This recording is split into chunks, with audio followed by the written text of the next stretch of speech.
Assalamualaikum warahmatullahi wabarakatuh. Bismillahirrahmanirrahim. Alhamdulillahilladzi faddalana wa akramana bil Qur'an. Wassalatu wassalamu ala sayyidina wa nabiyyina Muhammadin sayyidi waladi Adnan wa ala alihi wa sahbihi wa dzurriyyatihi al-faizina bidukhulil jinan, amma ba'du. Yang sangat saya muliakan seluruh orang tua, wabil khusus orang tua kita, Ayahanda Bapak Haji Muhammad Rais Nalam. Kita doakan beliau panjang umur, sehat dan barokah selalu. Yang saya hormati Ketua Dewan Kemakmuran Mushola Al-Falah Bapak Haji Muhammad Zain, Ketua Majelis Ta'lim Malam Selasa Kanda Haji Muhammad Sawan, Kanda Haji Hadis Muslim, dan seluruh jamaah yang mudah-mudahan senantiasa mendapatkan limpahan rahmat, nikmat, barokah, maghfirah dari Allah Subhanahu wa taala. Mari kita mulai pengajian kita dengan membaca suratul Fatihah untuk orang tua kita semua, terutama yang telah mewakafkan tanahnya demi untuk berdirinya Mushola Al-Falah ini. Kang Haji Tahir bin Haji Rimin wa Hajah Siti binti Mahmud. Bismillahirrahmanirrahim.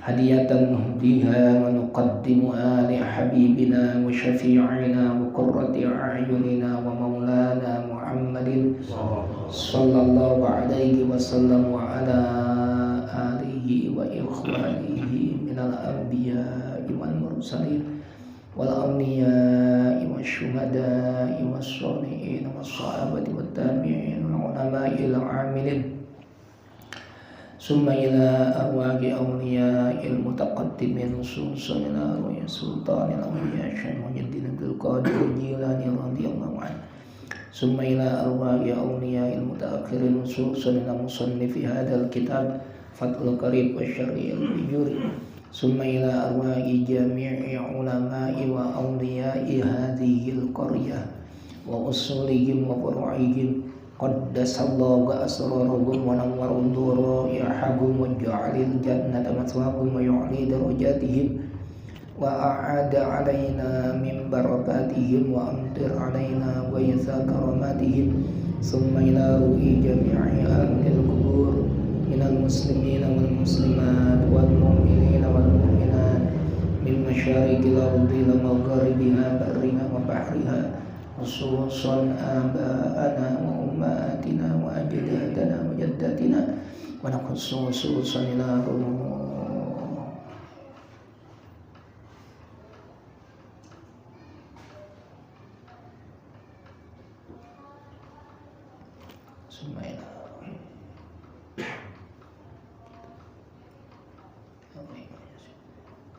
Sumaila arwa'i jami'i keluarga besar Majelis Ta'lim Malam Selasa Mushola Al-Falah.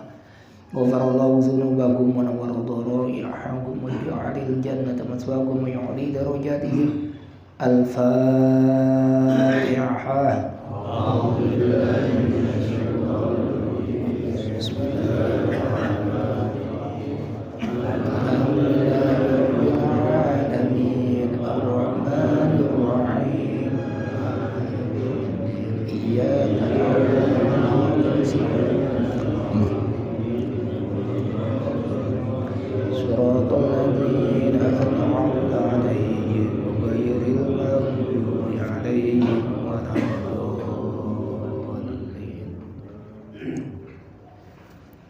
Bismillahirrahmanirrahim.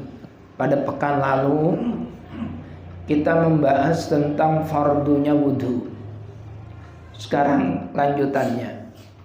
Qala al-musannifu rahimahullah wa nafa'ana bihi wa bi'ulumihi fid dharaini amin ya rabbal alamin.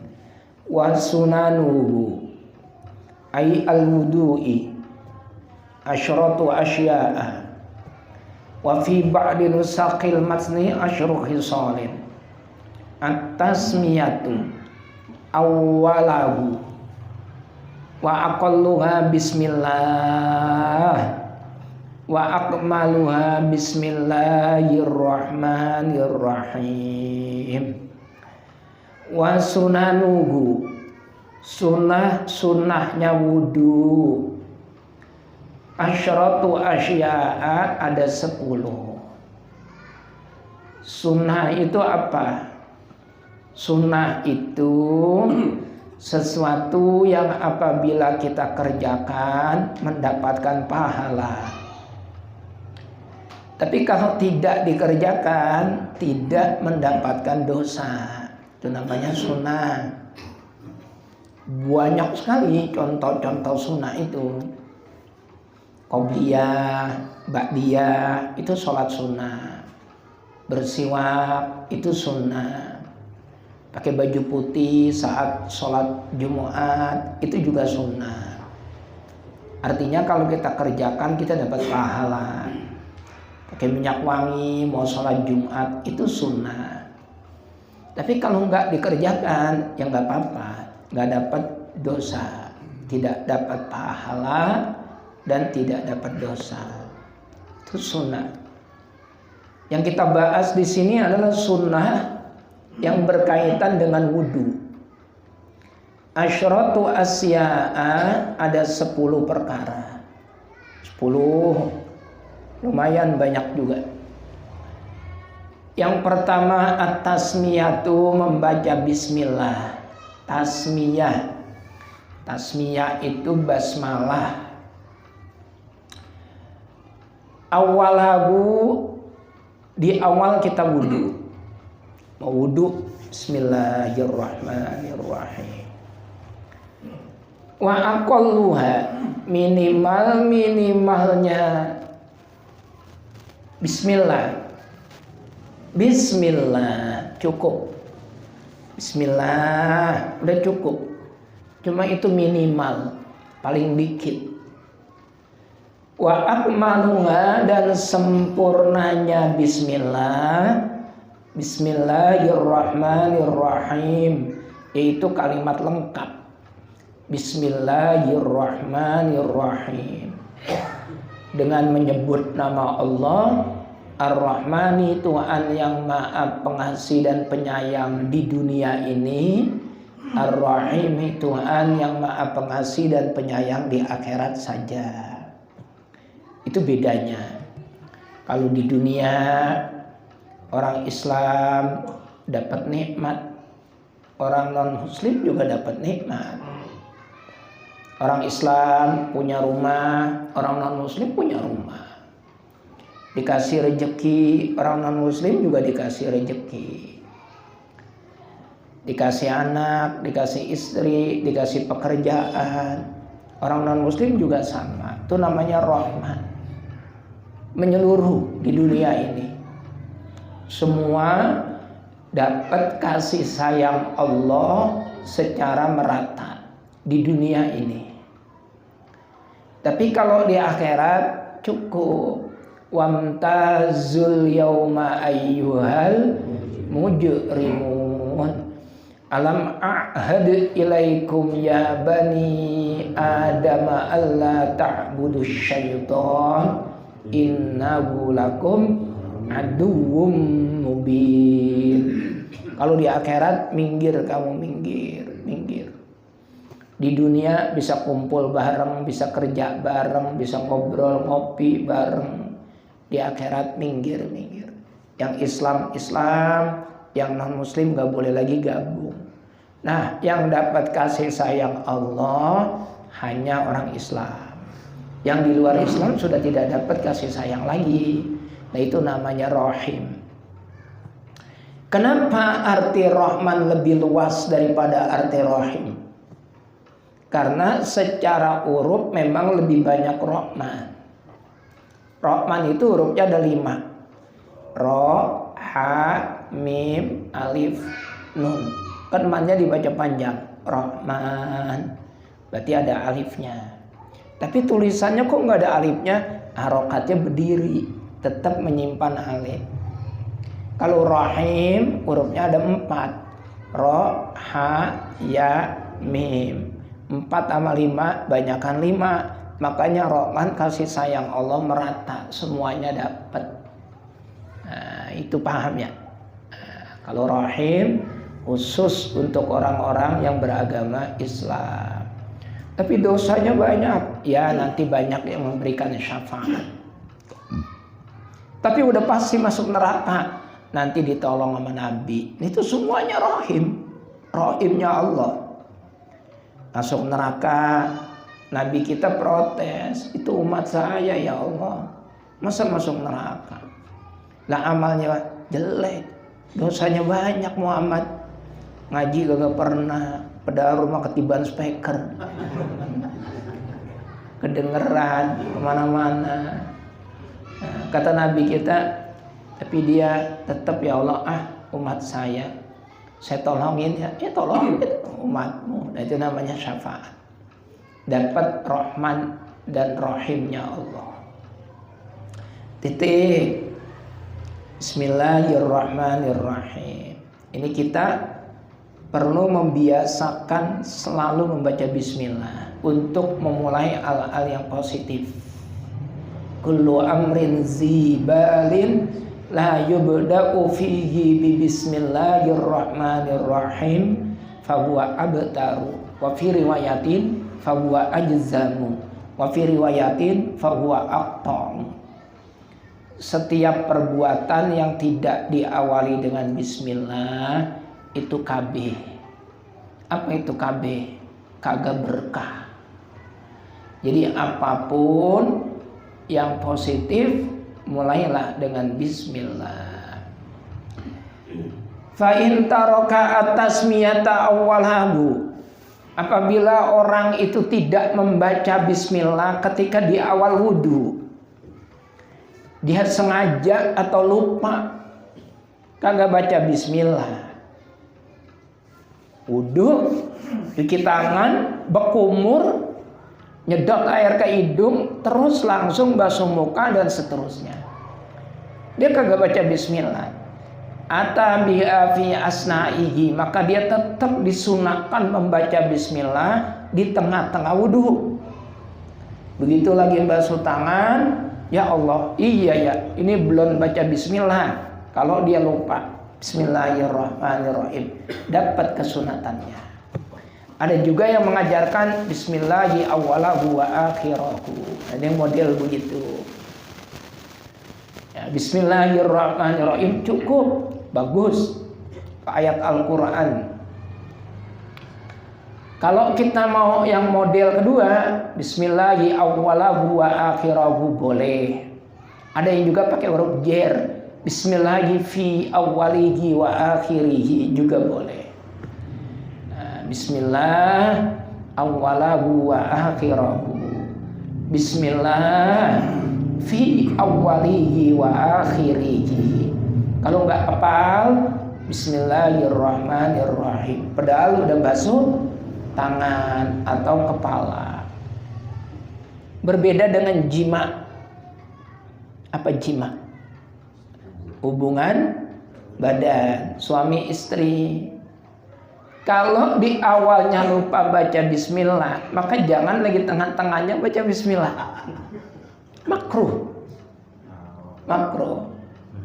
Jadi memang disunahkan sebelum bersenggama itu baca bismillah. Sebab kalau tidak baca bismillah, itu setan ikutan. Setan ikutan. Tapi kalau udah tengah-tengahnya bersenggama, itu jangan baca bismillah, makruh hukumnya.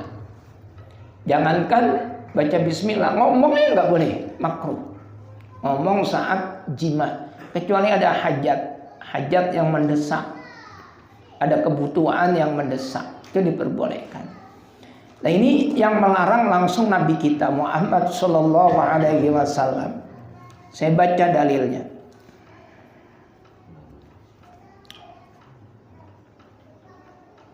Mana dianya? Nah, ini dia. Fa in taraka atasmiyata atabi'a fi asna'ihi. Ya, kalau kita lupa membaca bismillah ketika kita sedang berwudu, di awal kita lupa, maka di tengah-tengahnya kita tetap disunahkan untuk membaca bismillah. Bi khilafil jima'i, berbeda dengan jima, bersenggama. Fa innahu in taraka fi awwalihi la yati bi fi asna'ihi li'annahu yukrahu al-kalamu fi asna'ihi illa li hajatin. Nah, itu dalilnya jelaskan. Karena berbicara di tengah-tengah bersenggama itu hukumnya makruh kecuali ada hajat, ada kebutuhan. Berdasarkan hadis Nabi. Hadis Abi Hurairah radhiyallahu anhu. Karena adanya hadis Abu Hurairah. Apa bunyi hadisnya? Idza jama'a ahadukum ahlahu. Apabila kamu seorang suami menjima istrimu, mensetubuhi istrimu, fala yanzur ilal farji, maka jangan melihat kepada kemaluannya. Fa innahu yurisul ama, karena yang demikian itu bisa menyebabkan kebutaan buat bayi yang nanti dikandungnya.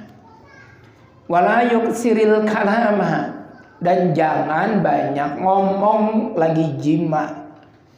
Fa innahu yurisul khorosa, karena kebanyakan ngomong saat jima itu bisa menyebabkan nanti bayi yang terlahir dalam keadaan bisu. Tuh, jangan ya baca bismillah sebelumnya. Jadi lagi apa tuh? Lagi pemanasan. Kalau udah tengah-tengah, ya, malu sama Allah, makruh baca bismillah. Titik.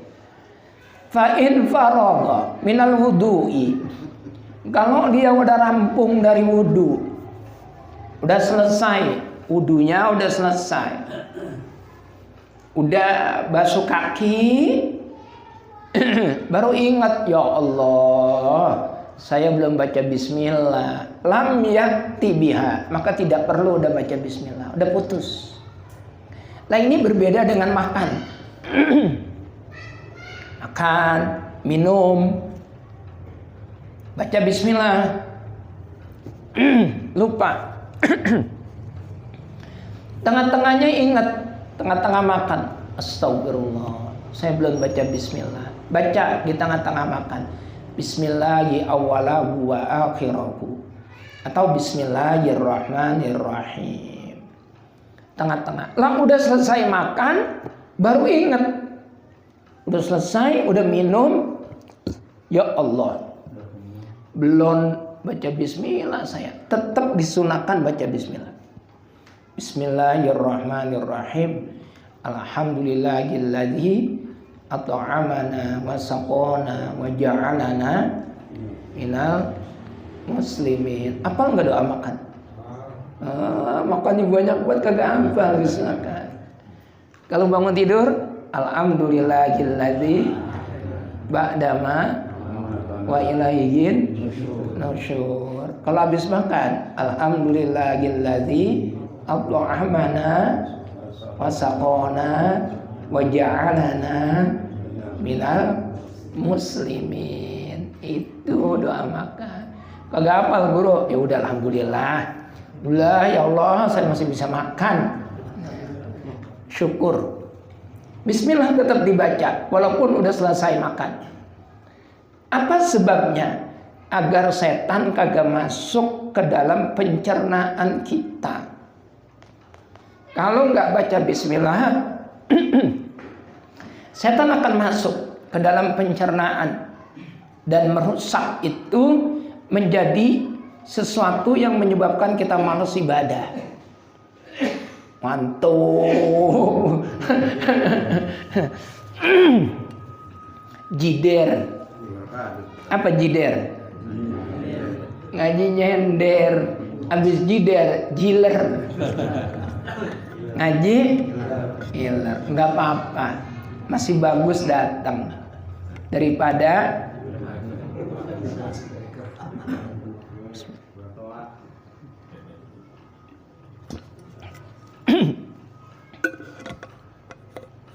si bagus datang.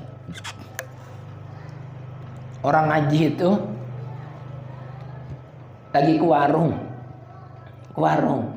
dengerin pengajian, padahal tujuannya benar-benar ke warung beli mie. Kok ada pengajian itu ya Pak? Iya. Setiap malam Selasa? Iya.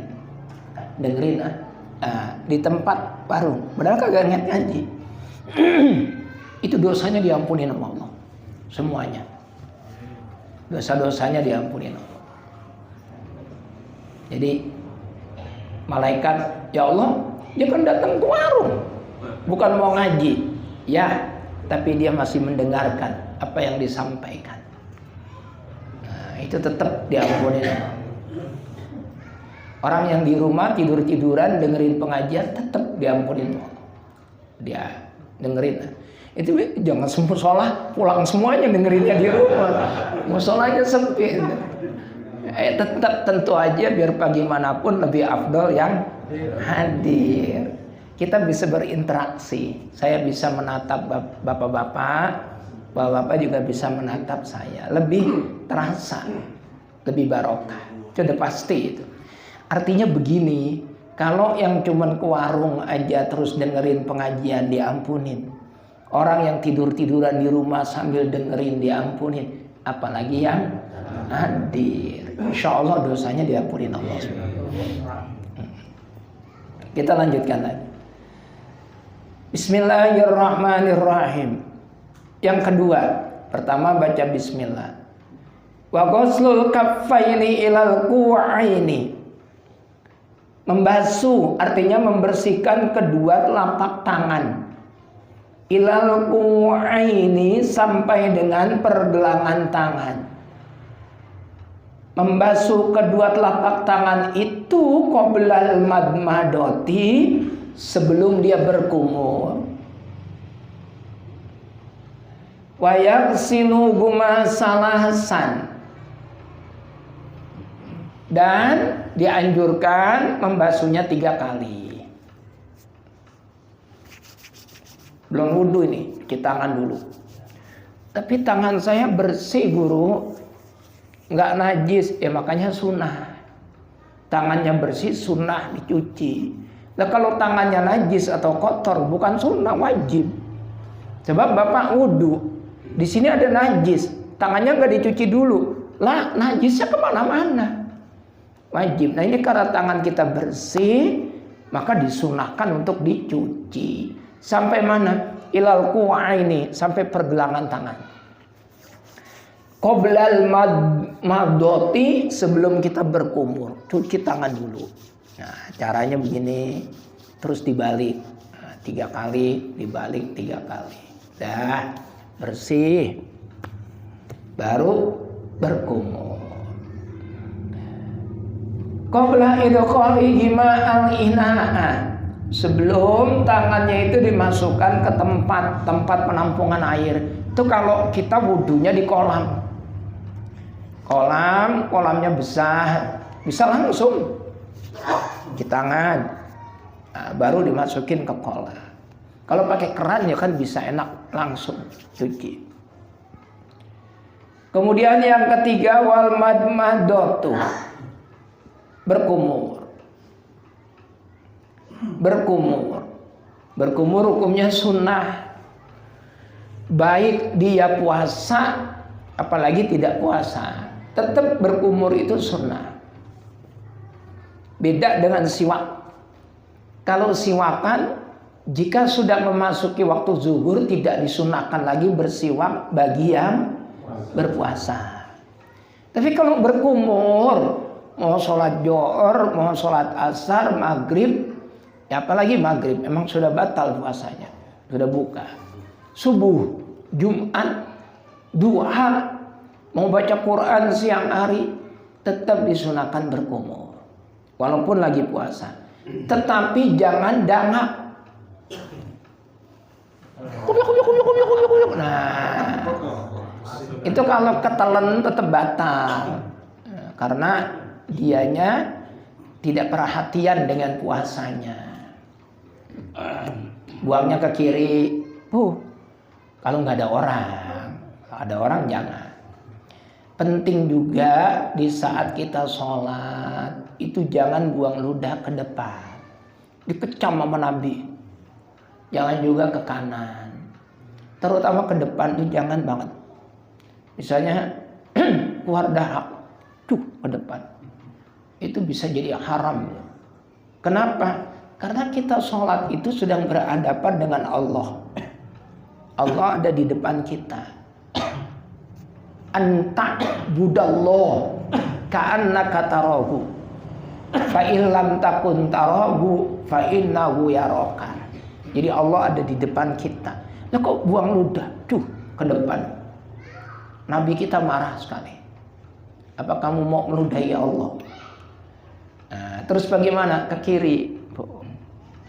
Itu zaman Nabi, masjid masih padang pasir. Ya kalau sekarang di musola Al-Falah juga jangan, ke kiri juga jangan. Buang dahak. Ntar orang yang sholat belakangan gak nyaman. Jidatnya kena dahak, marah. Allah bergeledek, nah repot. Jadi jangan. Terus bagaimana? Sapu tangan. Dahaknya ditelan batal. Keluar dahak kalau udah di mulut. Telan batal sholatnya. Keluarin sapu tangan. Kantongin lagi. Nah, ngantongin sapu tangan atau tisu atau apalah yang terkena ingus, lagi pilek misalnya, terkena dahak, itu tidak apa-apa. Itu suci. Dahak, ingus, air ludah itu suci. Suci, nggak apa-apa. Makanya jangan dibuang ke musola. Pakai tisu atau sapu tangan. Kantongin lagi.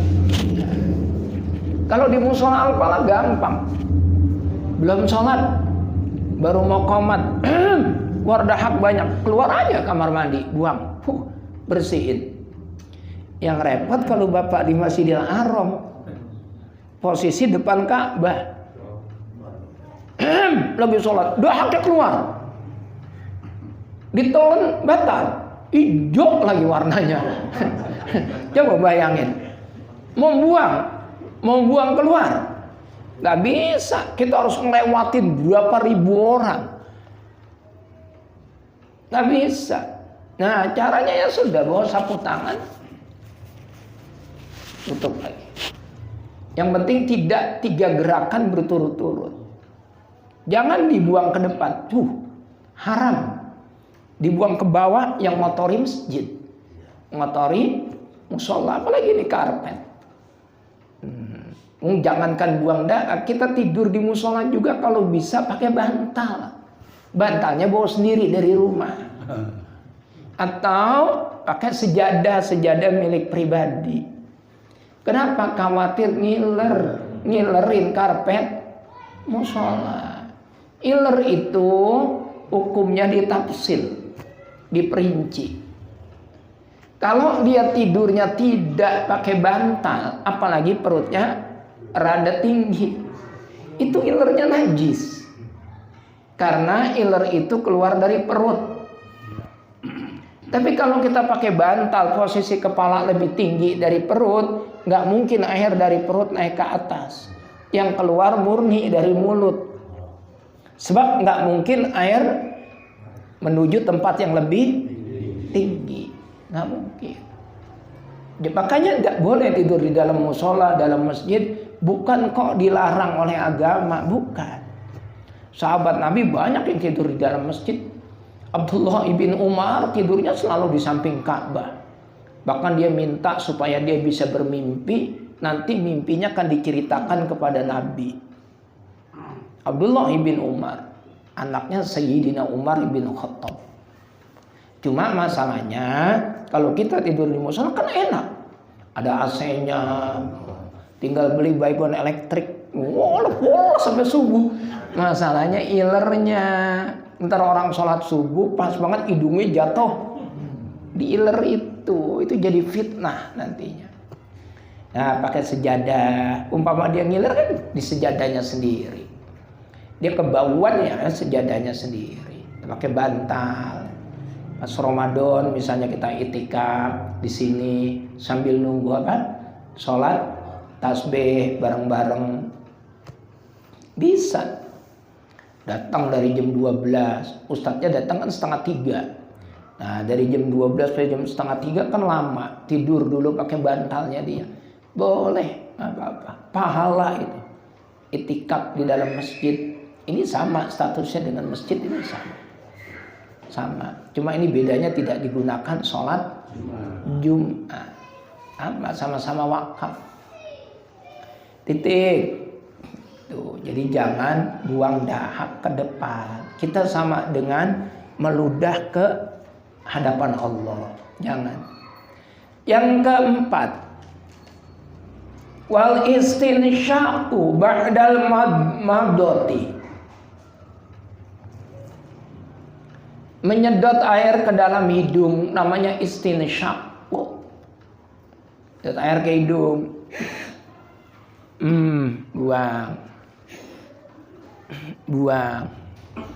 Buang. Jangan dalam-dalam, nanti puyeng. Kecuali Bapak udah terbiasa. Gurah. Ya itu ya nggak apa-apa kalau udah terbiasa. Kalau belum terbiasa perih kan ya di kepala itu puyeng. Istinsak itu ba'dal madoti, sesudah berkumur. Kumur dulu baru istinsyak. Yang disebut dengan istinsyak itu wa yasulu aslu sunnati fihi bi idkhalil ma'i fil anfi. Sawa'un jazabahu bi nafasihi ila khayashimihi wa nasarahu amla. Fa in arada al akmala nasarahu. Yang dimaksud dengan istinsyak itu yang paling penting memasukkan air ke dalam hidung. Baik itu digebresin atau kagak digebresin, yang penting masuk. Itu sudah mendapatkan sunnah. Begitupun dengan berkumur. Ketika kita berkumur, asal air udah masuk ke mulut, itu udah dapat sunnahnya berkumur. Walaupun kagak dilepeh, ditelen, tetap dapat sunnahnya berkumur. Yang penting jangan puasa. Kalau lagi puasa daripada kumur air wudhu pakai air keran ditelan, mendingan kumur pakai air kelapa, lebih seger. Wudhu kok kumurnya pakai air kelapa? Lagi puasa, biar seger. Daripada air keran, mendingan air kelapa. Kalau air keran kan bisa nimbulin penyakit. Air kelapa seger. Lagi puasa, janganlah. Nah, yang paling utama, yang paling afdol adalah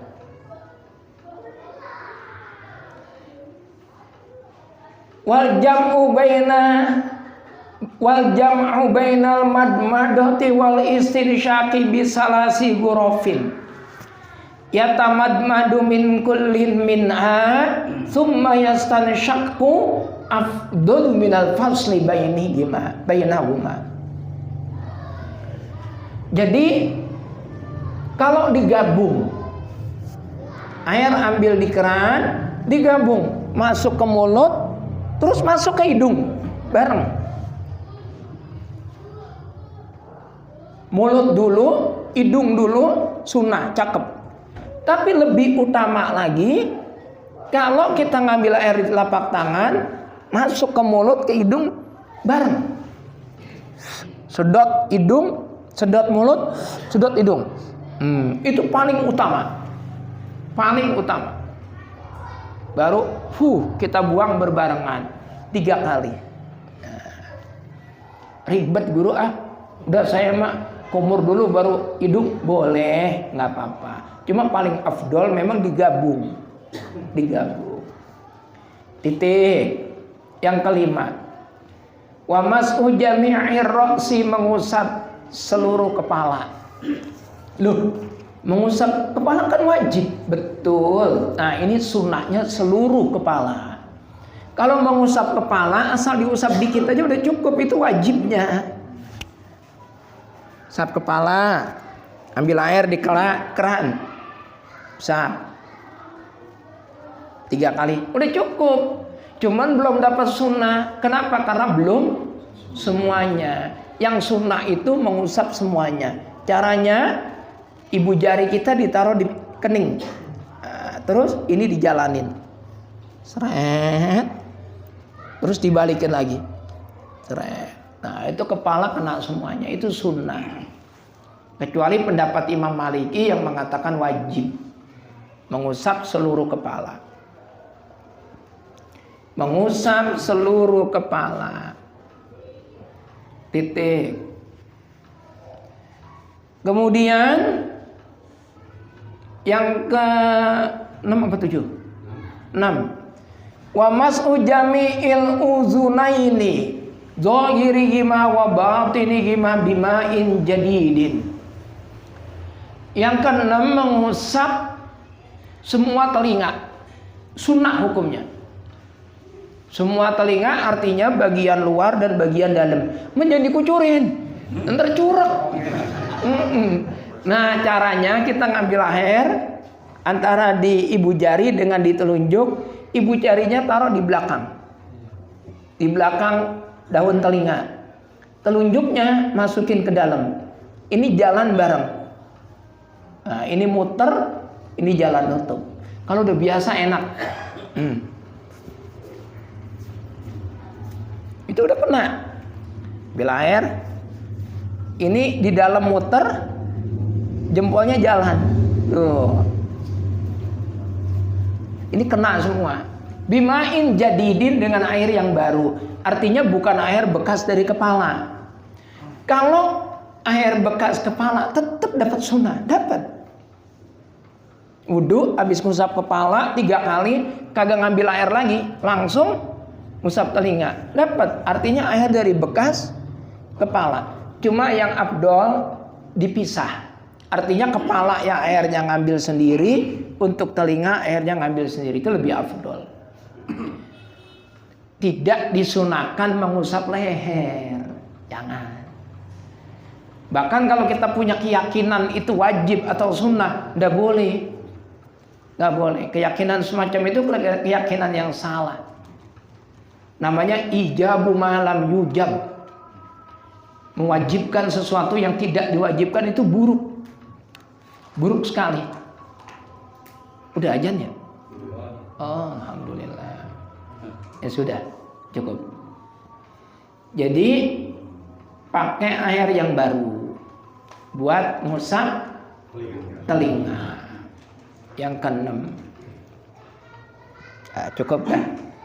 Yang ke-7, wa takhlilul li'yatil katsati wallahu a'lam bishawab. Saya mohon maaf sebentar. Boleh. Terus sekalian, saya sebagai orang tua ini cuma mengingatkan aja bahwasanya Idul Adha yang akan datang akan dilaksanakan pada hari Jumat besok. Sebagaimana Idul Fitri kemarin, alhamdulillah kita mendampingi guru kita sebagai khotib di masjid dengan seragam biasa yang sudah kompak dengan busana muslim ala itulah Arab Saudi. Ya, berpakaian biasa lah seperti kemarin begitu ya, gamis putih, ini rompi hitam pakai igel. Kalau nggak salah kemarin ada 15 orang. Kalau ada yang bertambah ya silahkan kita. Cakep. Cuman yang namanya kita berpakaian rapi gitu, kata guru udah dikasih tahu kita tuh, khusus zinatakum inda kulli masjid. Betul. Khusus zinatakum inda kulli masjid. Serapi mungkin, apalagi ini hari besar Islam. Betul. Ya, kita dampingi besok di Idul Adha kemarin, besok guru kita juga, yaitulah Ketua DKM Masjid Besar Ajuan, ya sama-sama kita laksanakan, yaitulah dengan berpakaian seragam seperti kemarin. Terima kasih atas perhatiannya. Assalamualaikum warahmatullahi wabarakatuh. Waalaikumsalam warahmatullahi wabarakatuh. Al-Fatihah. Bismillahirrahmanirrahim. Iyyaka na'budu wa iyyaka nasta'in. Ihdinas siratal mustaqim.